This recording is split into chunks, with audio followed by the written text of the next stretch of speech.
My name is Michelle Mullen. I'm one of the executive vice presidents here at Avid Center, and I have the great good fortune of introducing our keynote speaker this morning.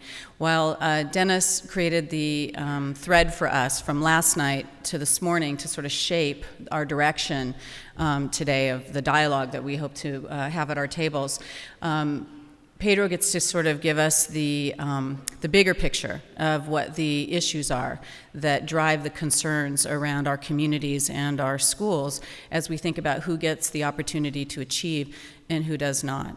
So as a friend of Avid, Dr. Pedro Noguera, he's helped us think profoundly about our work, particularly in urban schools and districts. In fact, he wrote a white paper for us that helped us conceptualize our strategic plan for Avid Urban. He's an outspoken advocate for the work that he does and that we do, and he's an outspoken critic of the practices that impede our progress and get in the way of what we really know is right for kids and for communities. He's really helped us to think about what it is that we can do better as we serve students in our K-12 and higher ed settings. We feel like we've got a pretty good track record of things that we do, but we know that we have ways to improve, and he's been instrumental in helping us to do that. He works with schools and districts. He collaborates with folks to really help think about the systems change that needs to occur, both in a school district environment as well as a community environment, thinking about how schools, families, community serving organizations, government, how all of those entities might work together to create a space for the kind of hard work that needs to happen if we're going to really propel students to success and give them opportunities to reach the potential that we know that they have. He is an ally, obviously, for us in Avid, but he has regular affiliations and work that he does as well. His more extensive bio is in your program, but I'll share a few things with him. He's the Peter L. Agnew Professor of Education at New York University, the Executive Director of the Metropolitan Center for Urban Education, and the co-director of the Institute for the Study of Globalization and Education in Metropolitan Settings. He's also a member of the State University of New York Board of Trustees. The bottom line, however, is that he studies, he teaches about, and he advocates for ways to enfranchise those who are the least franchised in our educational environments. He believes, and he feels this personally, this was his own personal experience, that education is what makes the difference. It is what changes the world. We heard that last night with our students, with our panel, of course, so we know that we're on the right trajectory when we think about how to create access for education. We are grateful for his expertise and his time, and I'd like us to please welcome Dr. Pedro Noguera to the stage.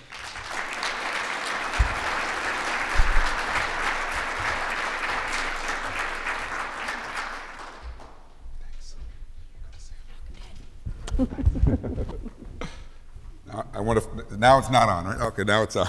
Good morning.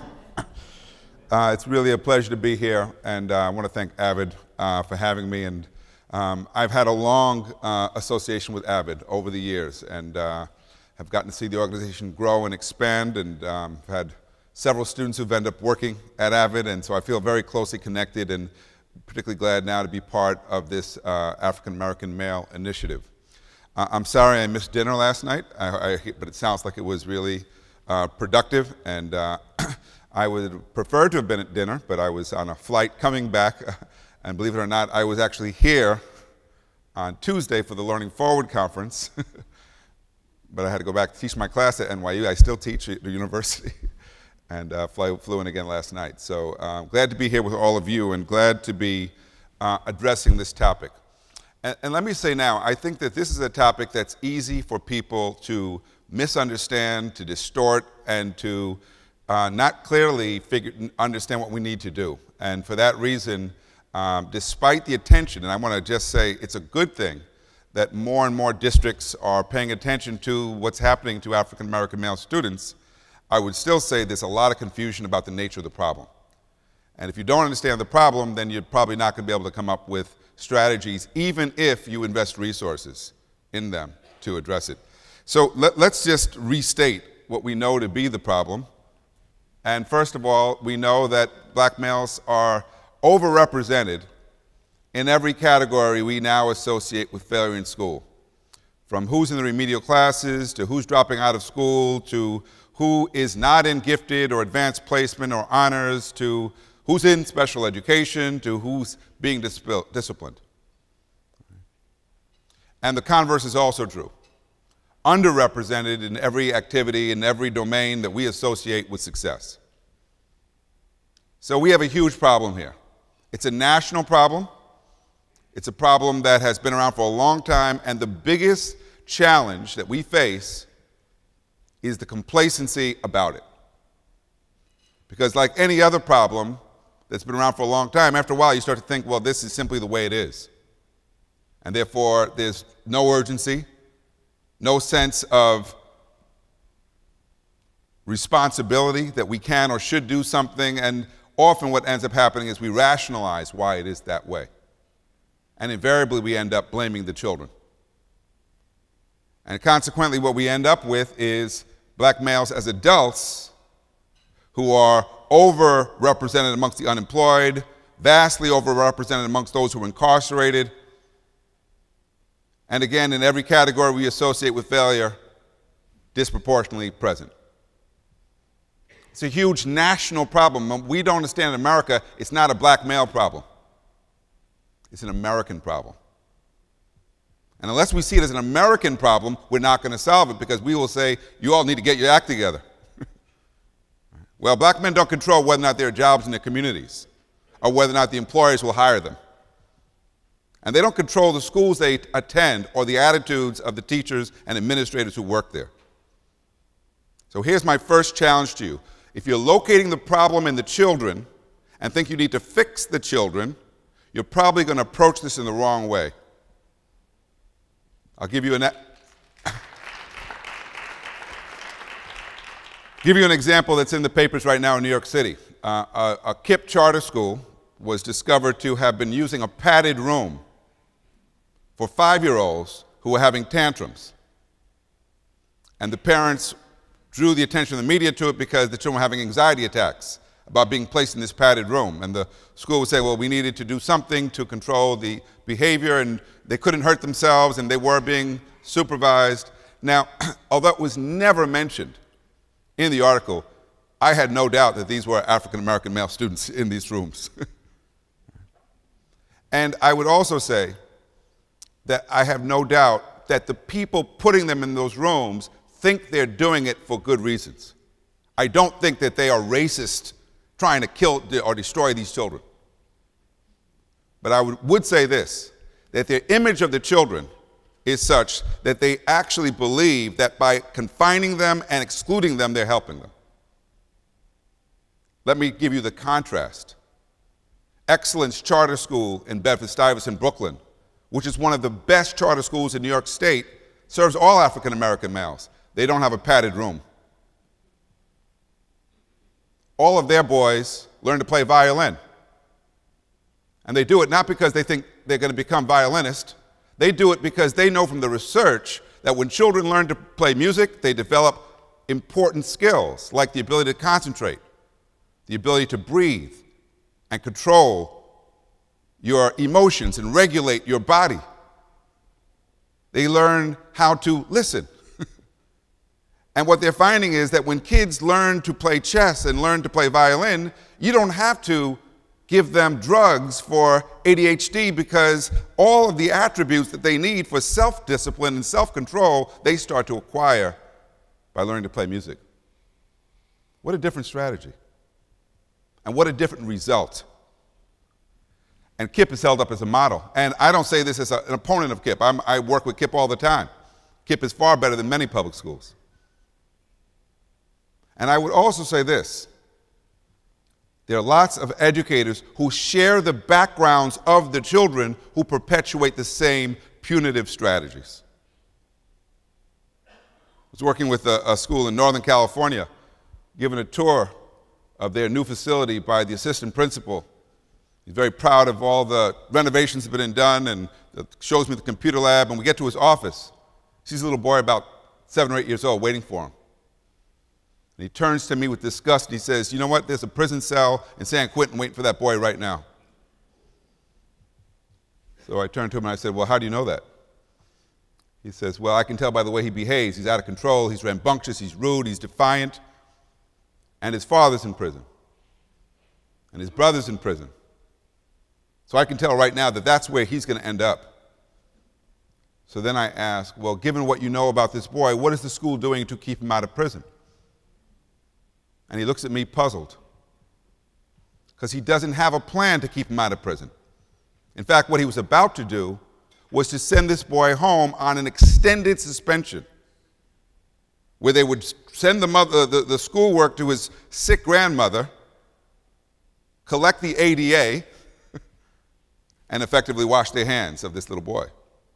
Now, what you should know is this assistant principal is an African-American male. So let's complicate what's going on here. When you have kids failing in droves and adults who act like they had nothing to do with it, I would say that's part of the problem too. So we need to ask, what is there about schools? And what can we do in schools to start to counter the disproportionate failure? Because schools should be the place that actually enables us to do something different.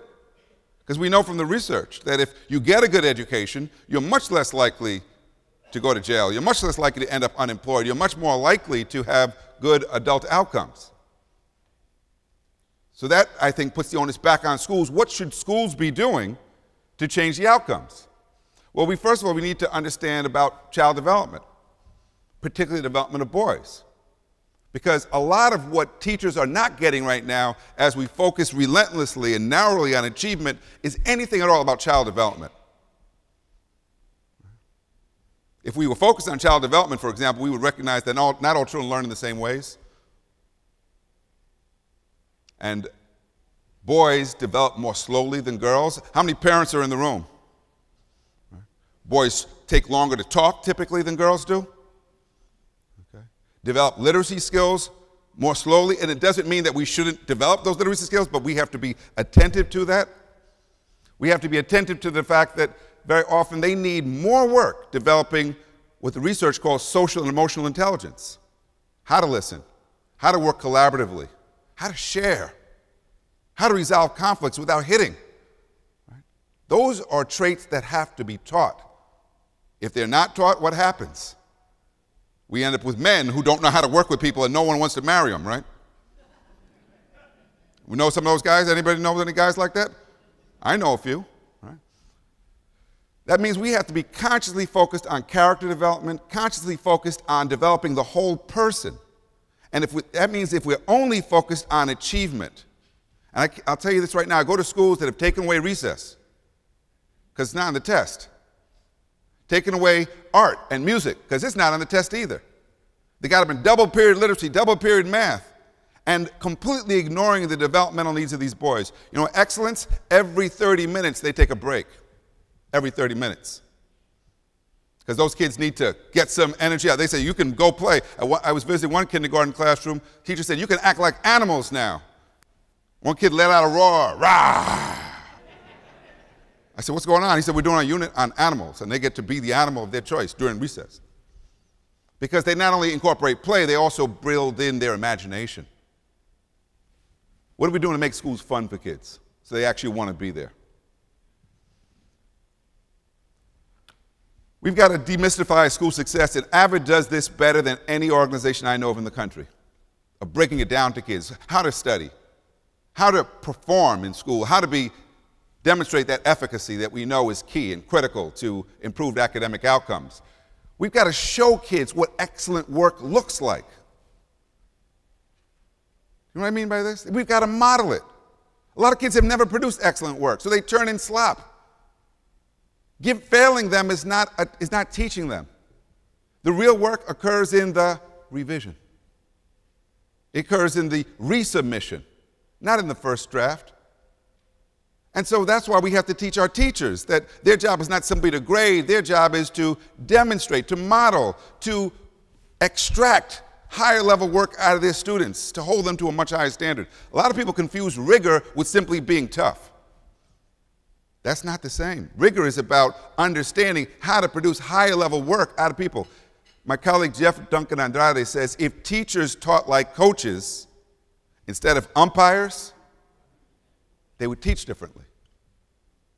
Because a coach is invested in the success of the student. A coach is encouraging, a coach is modeling, a coach is looking at each aspect of the work and figuring out what is this student not getting, what is this student doing wrong, and correcting along the way.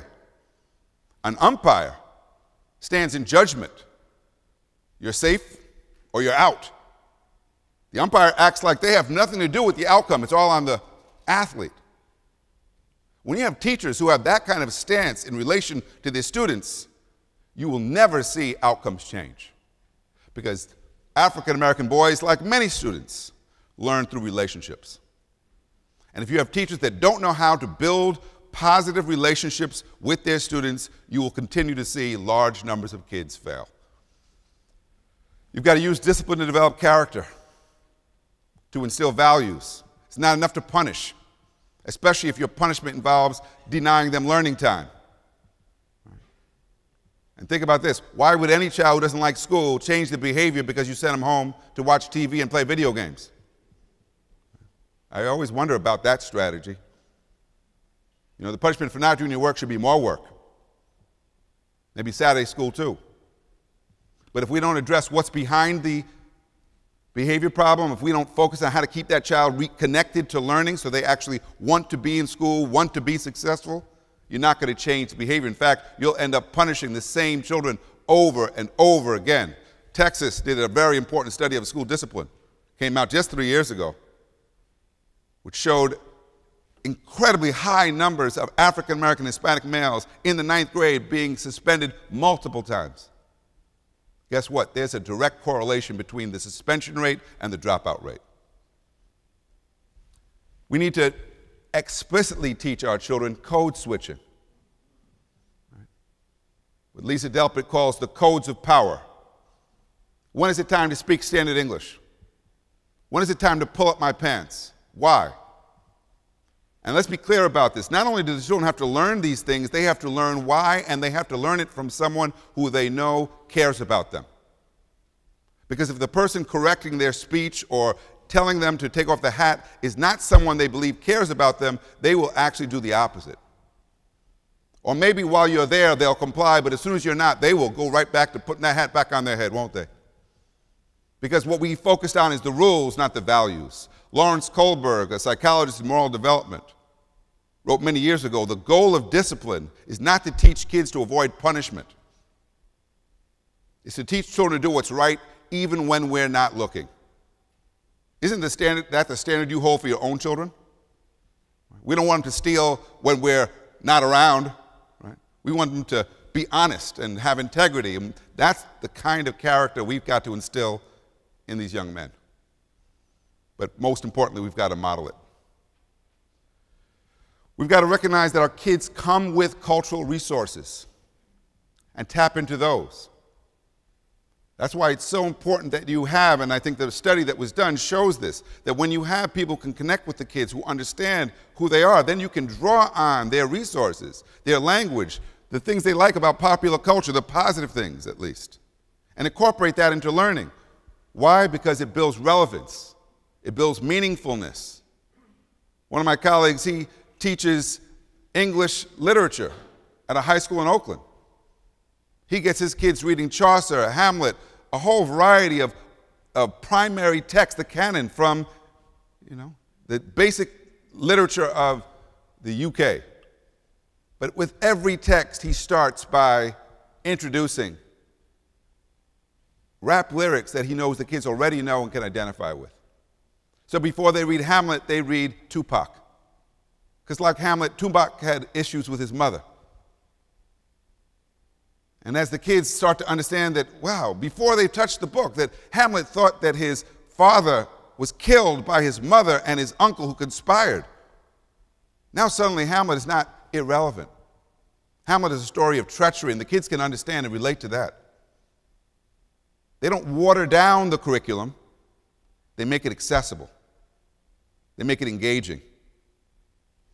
They use the children's culture. They use the rituals, the traditions of the children and their families to make the kids feel like they're part of the school, to reinforce the critical values that we know are so essential to becoming a responsible adult.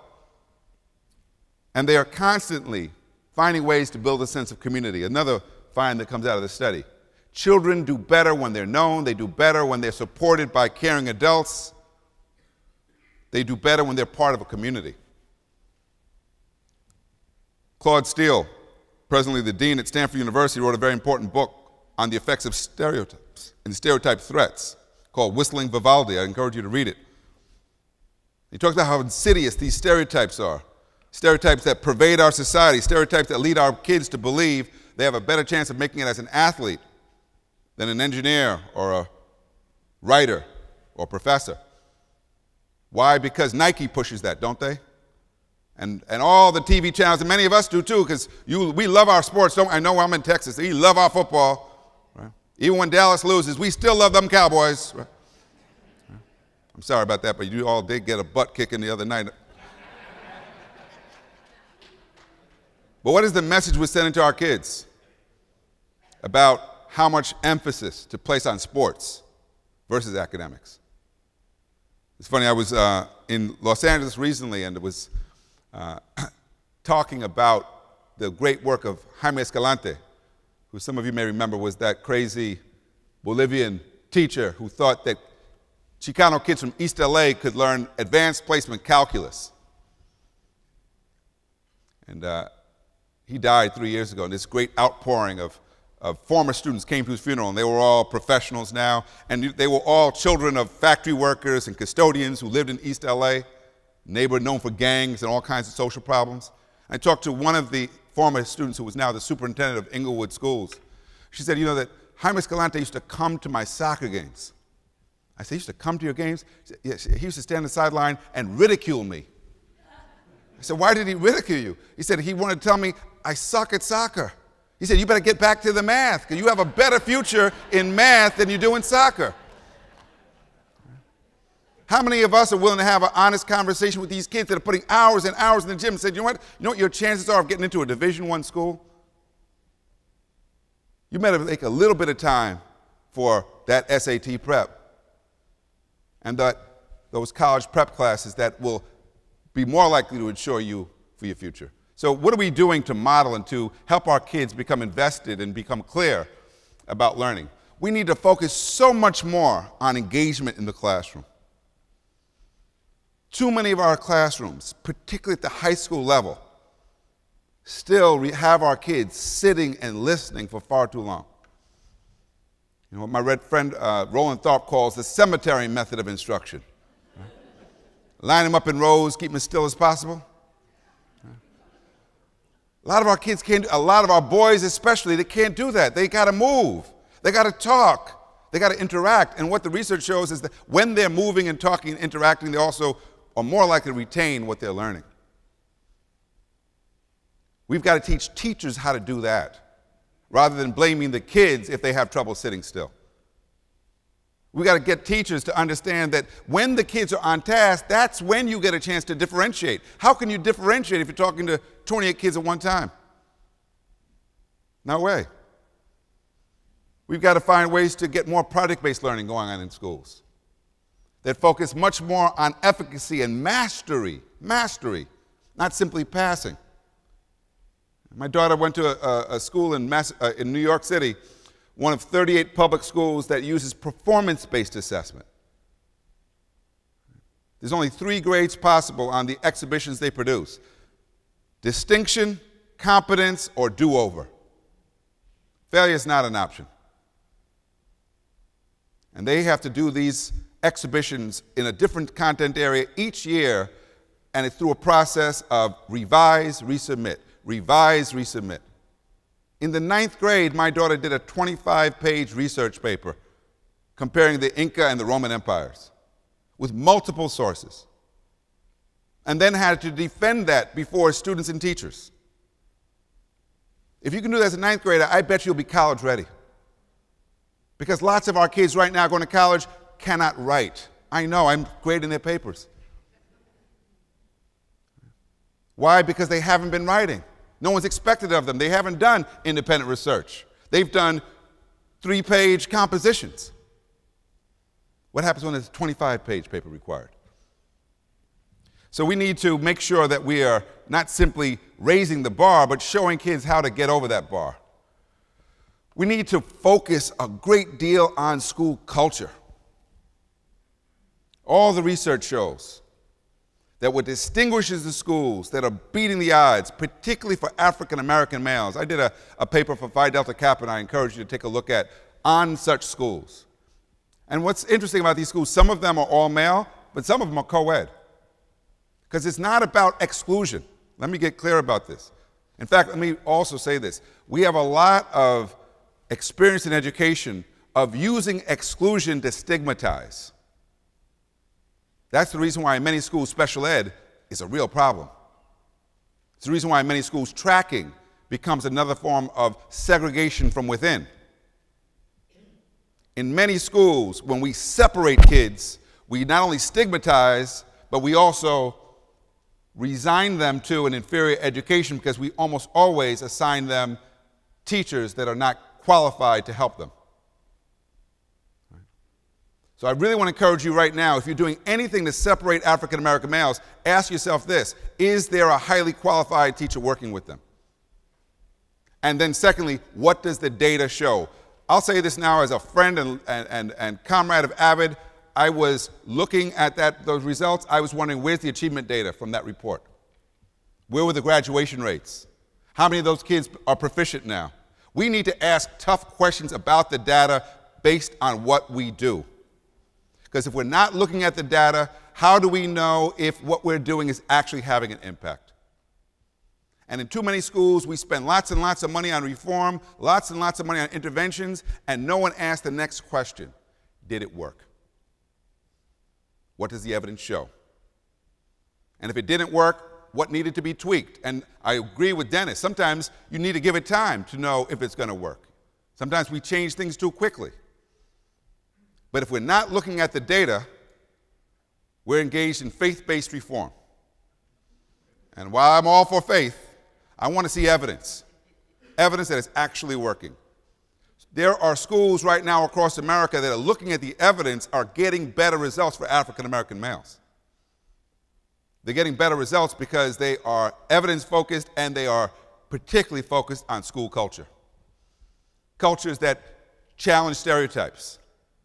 Cultures that breed a sense of community, that provide mentoring and build strong relationships with teachers and students. I often cite Eagle Academy in the South Bronx. Eagle Academy was explicitly set up, a public school, to counter the effects of violence in the streets. David Banks said, I want a school where the culture of the school is more powerful than the culture of the streets. They have a school now that functions like a prep school, where kids are in school every day till 6, 7 o'clock, because they have an extended learning operation that includes everything from electives to fencing to chess. Their anti-gang strategy is to keep those kids so busy they don't have time for gangs. That's their strategy. I got to see the robotics team in action at the Javits Center when they were there with teams from all over the Northeast. How many of you have robotics teams? How many of you have African American males on your robotics teams? Thank you.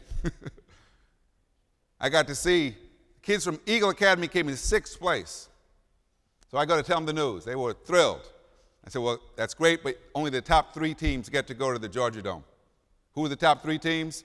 Bronx Science, Stuyvesant, Brooklyn Tech. You know about New York City? Those are the exam schools that screen out kids. So we expected those kids to do well. I said, well, 6 is pretty good. They said, we think 6 is good too, out of 80 teams, really good. I said, explain to me how you built the robot. So one kid brings out his notes, and he's showing me all the formulas. Right? I don't understand a word of it, so I'm saying, wow, that's impressive. And I said, well, who helped you build the robot? They said, well, the custodian helped us. I said, the custodian helped you? I said, how did he help you? He said, he got us the parts. We don't know where he gets the parts from, but anytime we need a part, he comes through. I said, well, that's important. I said, who else helped you? They said, our science teacher helped us. There he is, and they see this man in the chair, and he's half asleep. I said, wow, he's out of it. And he said, that's because I was up till 3 in the morning with these kids last night. I said, you guys stayed up till 3 in the morning? They all shake their heads. He said, these kids have been working weekends and evenings on this robot for the last 3 months. I said, you guys work weekends and evenings? They all shake their heads. I said, you get paid? I said, nobody gets paid. What are you doing to get your kids invested as learners? So invested that they'll take their own time to apply into something. My next question for these young men is, you came in 6th place, you don't get to go to the Georgia Dome, what do you want to do next? And all 11 of these team members said they want to be mechanical engineers. Now, what's important about that is these are kids who come from neighborhoods where there are no mechanical engineers. Hard to imagine yourself being something you've never seen, isn't it? Except they do think they can because they built that robot. They were part of something that not only made it possible for them to see the connections between the science and math they were learning, but also made it possible for them to dream and to shift their whole identity. They now see themselves as future engineers, not as future gangbangers or inmates. A big shift. School cultures do that. Cultures that reinforce and instill not only strong character, but also model for kids what success looks like. The induction ceremony at Eagle is run by the 12th graders for the 9th graders. They're the ones who tell them, this is how we dress. This is how we carry ourselves. This is what's expected of you. At Eagle, they believe that if you elevate the mind, they will elevate their parents themselves. What are you doing to build character and to model it and to create a peer culture, which Avid is particularly good at, a peer culture that's conducive to academic success? We've got to keep looking at the data. The data is what lets us know whether or not we're moving in the right direction. I don't believe that we'll ever produce overnight change, but we want to know, are we on the path at least of incremental change, right? And we want to look at attendance and we want to look at discipline data, but we also want to look at grades and performance and talk to teachers and find out, well, how is that child doing in the class? Because we've got to monitor our progress and know whether or not we're getting there. We've got to find ways to get the staff to buy in. Right? Very important that it not just be 1 or 2 individuals. In some schools, it's the Avid coordinator that the kids identify with, but guess what? The Avid coordinator is not the only person teaching the kids. And if the other teachers don't also build strong relationships with the children, it's not going to have the same kind of impact. So let's use Avid as the bridge to transform the entire school. Change attitudes, build strong relationships. Find ways to get those parents involved and build that connection. And target professional development. Because our teachers need to know that they have responsibility for changing learning outcomes. And if they're engaged in a conversation about blaming kids or blaming the district or blaming the principal or blaming their parents, invariably what it means is they are not doing their part to change results for children. Finally, we've got to cultivate agency in our kids. Now we like to use the term grit. Okay, let's get the grits out there then too, okay? Perseverance, but I like agency better because agency acknowledges that there are real obstacles that some kids have to encounter. Right? You know, read that story that's been on the front page of the New York Times all week about this girl growing up in the shelter. Those are huge obstacles for a child to encounter and deal with every single day. Some kids live with barriers that most of us have never had to go through. But those kids, even more, need to understand the importance of their own ability to make decisions in order to navigate those obstacles. That we need to provide opportunities for leadership. We need to channel their energy, not try to crush it, not try to break them down. Right? I can't tell you how often I was visiting a classroom recently. Teacher calls on a boy, he gets the right answer, and he starts celebrating. He goes, woo, woo, woo. Teacher turns to me and says, I hate it when he does that. And I'm looking at her, I say, you know, he just looks happy. But I could tell she did not celebrate that way. And she was very bothered by the fact that he did. And he was in for trouble with her because their styles were so different. Well, culturally responsive teaching reminds our teachers that the onus for developing the relationship is on the adult, not the child. And that we've got to find ways to be responsive and supportive of all of our children, even as we try to guide them academically and socially. So let me close by saying, big part of what we need to do is to have a broad vision. A broad vision that includes a relentless focus on teaching and learning, but also thinks about things like safety. Safety is a learning issue. Physical safety, emotional safety, psychological safety. Do your kids feel safe at school? You know the number one reason why kids join gangs? Well, two reasons. For belonging and for security. A group of kids in the Bronx a kid told me, he said, I could not wear the sneakers my grandmother got me until I joined the Bloods. Otherwise, people would take them. He said, now I wear my sneakers wherever I want. No one messes with me because I'm a Blood. Many of us don't have to worry about what clothes we'll wear, but some of our kids do. Their reality is different than ours, and we need to take that in mind as we admonish them and work with them about how to navigate the world. We need to think about what partners do we need to have in the room with us. We might need to work with churches. We might need to work with the Boys Club. We might need to work with a local hospital, a local university, because we don't have the resources to connect with the families, and we don't have the resources to address some critical needs that the children bring. I'll be very clear about this. Poverty is not a learning disability. Poor kids can learn, can achieve, but when you ignore conditions related to poverty, poor kids will not do as well. Hungry kids don't do so well in school. And if you've got kids out there that you know are not eating regularly, then we got to get creative. I was in Michigan just the other day, and I met principals who on Fridays were sending home food with kids on the weekend because they wanted to make sure the kids ate. That's well beyond their job description, isn't it?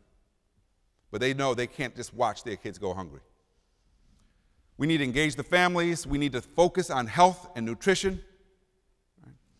All of this is about a more holistic, more integrated way of thinking about supporting our young men. We can't simply focus on achievement and college readiness. We've got to think about all the things that impact that as well.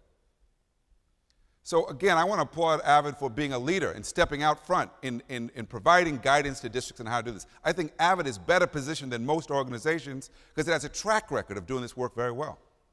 But what we know now from the research on AVID and other programs like it is the key to success is how it's implemented. If you implement a good idea poorly, you don't get good results. Simple as that.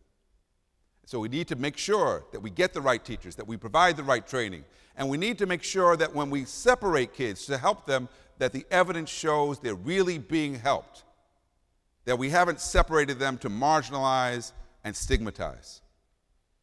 We need to hold all of us, accountable for these outcomes, and not allow us to lapse into blaming the kids for problems that kids do not create and do not control. We can and must do this because we have so much at stake. We incarcerate more people in this country than any country in the world. And the countries that come close to us on the list are not countries we like to be associated with, like Iran and Russia. Who do we incarcerate?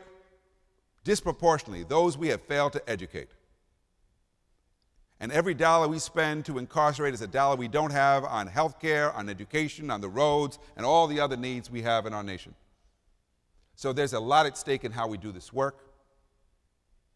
What's at stake is our future.